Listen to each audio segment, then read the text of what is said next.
Македонија заклучно со 18 август се регистрирани вкупно 38 случаи на западно-нилска треска, од кои 36 се потврдени, а 2 се веројатни. Дури 37 од случаите се регистрирани во Скопскиот регион. Кај 4 лица со невроинвазивна форма на болеста е регистриран смртен исход.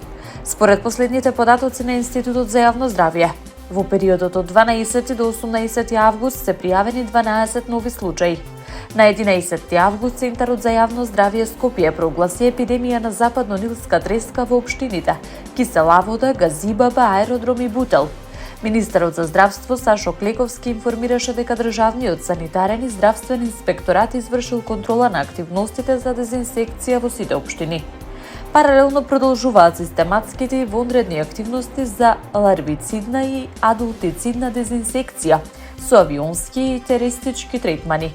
Активностите се спроведуваат на територија на град Скопје и во општините Газибаба, Киселавода, Рачиново, Зелениково, Илинден, Петровец, Сопиште, Чучар Сандево и Велес. Заклучно со 14 август биле реализирани повеќе циклуси на третман, вклучително и дополнителни интервенции на застоени водени површини во засегнатите подрачја. Само на 18 август биле испратени 6526 СМС пораки преку СМС кампањата со совети за лична заштита од убоди од комарци. Во наредниот период дополнително, велат од Министерството, ќе бидат испратени уште 31.365 пораки. Досегашните резултати покажуваат дека кампањата има голема одзив кај граѓаните. До 70% од оставените пораки биле прочитани, а граѓаните го посетиле линкот со дополнителни информации. Од Министерството за здравство апелираат граѓаните да ги почитуваат препораките за заштита, меѓу кои отстранување на застоена вода од дворовите, редовно чистење на улуците и поставување заштитни мрежи на прозорците и вратите. Се препорачува избегнување престој на отворено во зори и во самрак кога комарците се најактивни. При појава на симптоми како висока температура, главоболка и вкочањето на вратот, граѓаните треба веднаш да побараат лекарска помош и да го информираат својот матичен лекар, доколку престојувале во подрачје каде што е регистрирана западно-нилска треска. Селото Чаниште и трите манастири во неговиот реон се безбедни. Во моментов не постои опасност за нив од големиот пожар што го зафати овој дел од Мариово, информираше директорот на Дирекцијата за заштита и спасување Стојан Ангелов. Тој во видео изјава посочи дека огнената линија се движи во правец на Мариовското село Крушевица, а екипите на терен работат на нејзино ставање под контрола. Според Ангелов, во гаснењето активно учествуваат 4 возила на Дирекцијата за заштита и спасување, како и огнените тимови на Дирекцијата кои им помагаат на пожарникарите од Прилеп. Тој изрази оптимизам дека овој крак од пожарот ќе биде изгаснат во текот на денот. Во реонот се наоѓаат 3 манастири кои се обезбедени. Пожарот делумно се контролира со пробивање и правење пресек. Ангелов нагласи дека во моментов не постои опасност за ниту еден од манастирите. Во текот на утрото интервенирал и полициски хеликоптер. На терен повторно бил поставен монтажен базен за вода од кој леталото можело да се снабдува. Сепак, поради конфигурацијата на теренот и силното струење од перките, употребата на хеликоптерот на оваа локација повеќе нема да продолжи, бидејќи во одредени моменти наместо да го гасне, дополнително го распалувал огнот. По повлекувањето на хеликоптерот во гаснењето треба да се вклучат и ер-трактори. Ангелов информираше дека во моментов нема опасност за ниту едно село. Сите пожарникари и останати лица ангажирани во гаснењето се безбедни. Покрај овој пожар во Мариово активен и пожарот кај Студеничани, високо во планината. Стојан Ангелов посочи дека таму има повеќе чад отколку отворен пламен, но пожарот зафаќа поголема површина. Активен останува и пожарот на територијата на Македонски Брод, кој според Ангелов е во значителна мера совладан. Во гаснењето на пожарот се вклучени припадници на Министерството за внатрешни работи со хеликоптер, пешадиски единици, огнени тимови на ДЗС, специјалци со возила Пинс Гауер, пожарникари од Прилеп, доброволци од доброволни противпожарни друштва од повеќе градови, како и локални жители. Министерот за надворешни работи и надворешна трговија Тимчо Муцунски денеска во Охрид беше домаќин на чешкиот колега, заменик председателот на владата и министер за надворешни работи на Чешката република Петер Мацинка. На средбата било разговарано за натамошно продлабочување на македонско-чешкото партнерство и политичкиот диалог. како и за актуелните регионални и меѓународни прашања. Муцунски истакна дека Чешката република е еден од значајните европски и евроатлантски партнери на Македонија. Како сојузници на НАТО, двете земји ја нагласиле и важноста од тесна соработка и координација во услови на се посложени геополитички и безбедносни предизвици. Посебен акцент бил ставен на европската интеграција на Македонија. Муцунски ја нагласил принципиелната и континуирана поддршка на Чешка за европскиот пат на земјава и за нејзиното полноправно членство во Европската унија. На средбата биле разгледани можностите за унапредување на економската соработка меѓу двете земји. Значителен потенцијал постои за поголема трговска размена, нови инвестиции и конкретни партнерства, особено во транспортот и инфраструктурата, енергетиката, туризмот, земјоделството и технологијата, соопшти Муцунски. Според него, токму овие области нудат простор за конкретни проекти и дополнително поврзување на македонските и чешките компании. Средбата во Охрид ја потврдува определбата на двете земји за продолжување на политичкиот диалог, продлабочување на економската соработка и заедничко дејствување во рамките на НАТО. Рацете на политиката подалеку од образованието, порача министерката за образование и наука Весна Јаневска, оценувајќи дека усвојувањето на трите закони од областа на високото образование, кои се во собраниска процедура, се клучни за подобрување на квалитетот на универзитетското образование во земјава.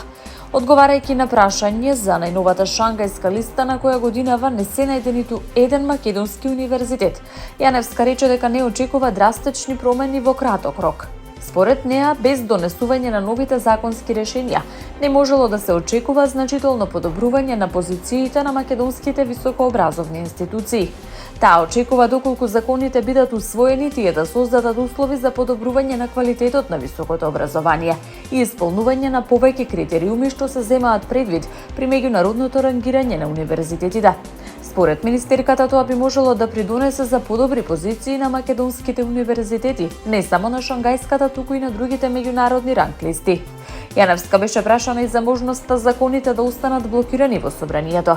Порача дека образованието не смее да биде предмет на политички пресметки.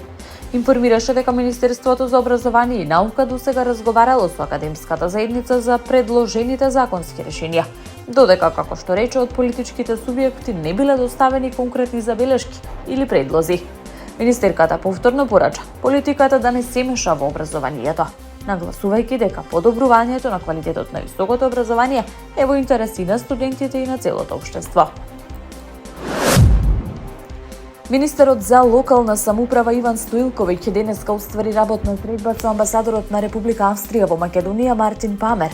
На средбата била потврдена традиционално добрата и пријателска соработка меѓу двете земји, како и заедничкиот интерес за нејзино натамошно унапредување.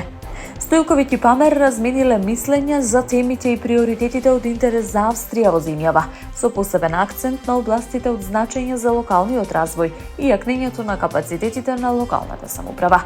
Во рамки на разговорот бил презентиран и проектот за развој на пожарникарството, при што била потенцирана важноста од поддршка за негова имплементација, особено во насока на унапредување на капацитетите на пожарникарските служби во рамки на локалните самоуправи и размена на искуства и добри практики. Министерот Стоилковиќ ја истакнал и важноста на континуираната поддршка што Австрија ја дава за европската перспектива на Македонија и земјите од Западен Балкан. Според него, размената на искуства и добри практики меѓу двете земји може да придонесе за унапредување на работата на локалната самоуправа и јакнење на незините капацитети. На средбата била изразена подготвеност за продолжување на отворениот диалог и за нови можности за одредена соработка. Соработката во областите поврзани со локалниот развој, европската интеграција и развојот на пожарникарските служби останува меѓу темите за кои двете страни имаат интерес. Србија се соочува со силни шумски пожари на повеќе локации и сериозна е состојбата во општината Кладово, во источниот дел на земјата, каде досега изгореа над 200 хектари шума. Штабот за вонредни ситуации во Кладово прогласи вонредна состојба во делови од општината, односно во подрачјата на селата Велесница, Велика Каменица и Подвршка. Противпожарните и спасувачки екипи се на терен и работат на локализирање на пожарите и спречување на нивното ширење. Пожарот што во изминативе денови го зафати селото Ртково од синоќа е ставен под контрола. Сепак ситуацијата во останатите пожарни подрачја и понатаму е сериозна. Според првичните проценки, пожарите зафатиле површина од околу 13 квадратни километри. Стоденови активен и пожарот кај Делибатската пештера. Дополнителен проблем представуваат високите температури, јужните и југозападните ветрови и долгиот период без значителни врнежи. Републичкиот хидрометеоролошки завод предупредува дека ваквите услови дополнително го зголемуваат ризикот од појава и брзо ширење на пожари на отворено. Надлежните продолжуваат со гаснењето и со континуираното следење на загрозените подрачја. Европските мориња ова лето се соочуваат со исклучително високи температури. Главната причина за затоплувањето се климатските промени, покажува истражувањето на меѓународен тим научници, пренесува германската агенција ДПА. Температурите на морската површина долж речиси сите европски брегови се над просекот за периодот од 1990 до 2020 година. Меѓу најпогодените области се западниот Медитеран, Бискајскиот залив и Пиринејскиот полуостров, каде што на одредени места температурите се и повеќе од 6 степени над вообичаеното ниво. Истражувачите од научна мрежа ги споредиле јунските температури на морската површина со климатски модели. Утврдиле дека климатските промени ја зголемиле просечната температура за околу 2 степени во Средоземното море, за 1,4 степени во Бискајскиот залив и долж западниот брег на Пиринејскиот полуостров, како и за 1,3 степени околу Ирска и западниот брег на Велика Британија. Морски топлотни бранови годинава погодиле околу 90% од бреговите на Бискајскиот залив и Пиринејскиот полуостров, како и 80% од западниот Медитеран. Високите температури на морето можат да имаат сериозни последици врз морски екосистеми и синџири на исхрана, како и врз популациите на морските цицачи и птици. Промените веќе се забележуваат кај одредени видови. Рибарите во југозападна Англија од минатата година регистрираат значително зголемување на бројот на октоподи, вид кој вообичаено живее во потоплите води околу Северна Африка. Истражувачите предупредуваат дека потоплите морски води можат да придонесат за засилување на бурите, што дополнително го зголемува ризикот од екстремни временски настани.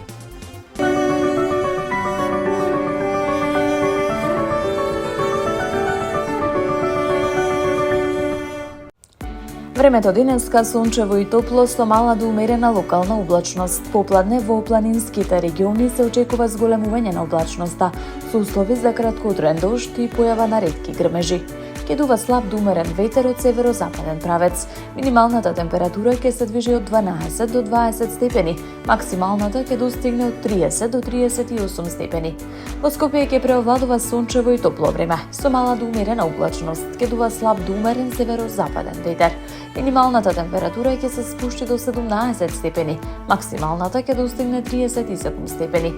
Од четврток следува период на претежно стабилно и многу топло време. Според прогнозите, во сабота наместа се очекува нестабилност, проследена со засилен ветер, пораен дожд и грмежи. Во деновите од викендот температурите дополнително ќе се зголемат. Дневната наместа се очекува да надмине 40 степени.